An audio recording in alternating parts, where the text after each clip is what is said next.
In questo video ti faccio vedere come andare a sovrapporre una cartografia IGM su una foto aerea all'interno di QGIS.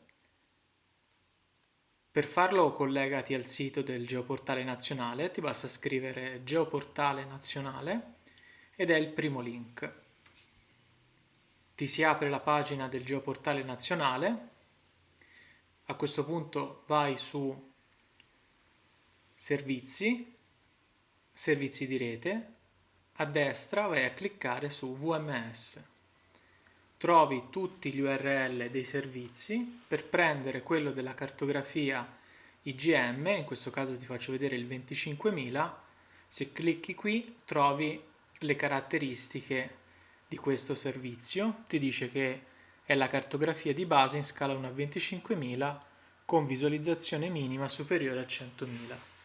Quindi vai qui, doppio clic, tasto destro, copia. A questo punto apri QGIS. Nel mio caso in questo momento sto registrando con la versione 3.4.12.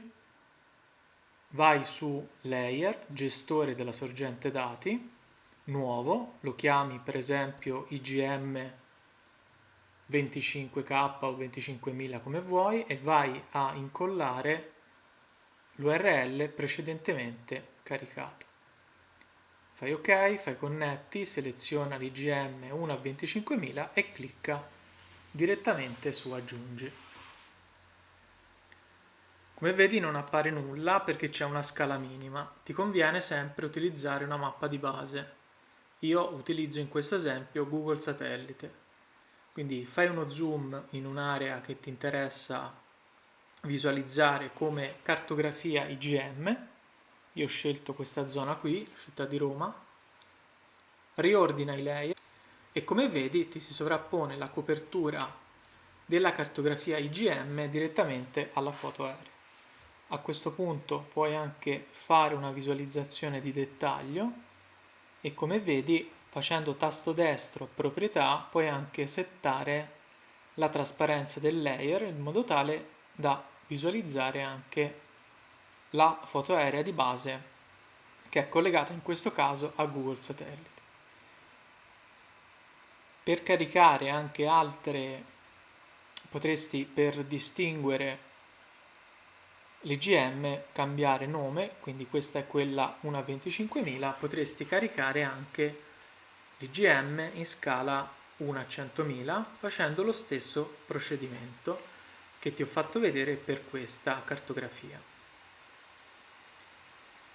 In questo caso ritorna sul geoportale per prendere quella 1 a 100.000 che ti ricordo è visibile per scale superiori a 1 a 300.000. Basta andare a copiare l'URL, copia, rivai su gestore della sorgente, nuovo, questa è l'IGM 1 a 100.000, io l'ho chiamata 100k, ci vai a incollare l'URL precedentemente copiato, tasto destro incolla oppure CTRL V, vai su connetti, ci clicchi, la aggiungi e come vedi questa è la cartografia IGM in scala 1 a 100.000, ovviamente per visualizzare un territorio molto più ampio rispetto a quella al 25.000. Il video è terminato, se ti è sembrato utile e comprensibile lascia un like, iscriviti al canale Metodo Q0 se ancora non l'hai fatto, segui Metodo Q0 anche sulla pagina Facebook e iscriviti tramite metodoq0.com alla community degli utenti che iniziano QGIS da zero. Ciao!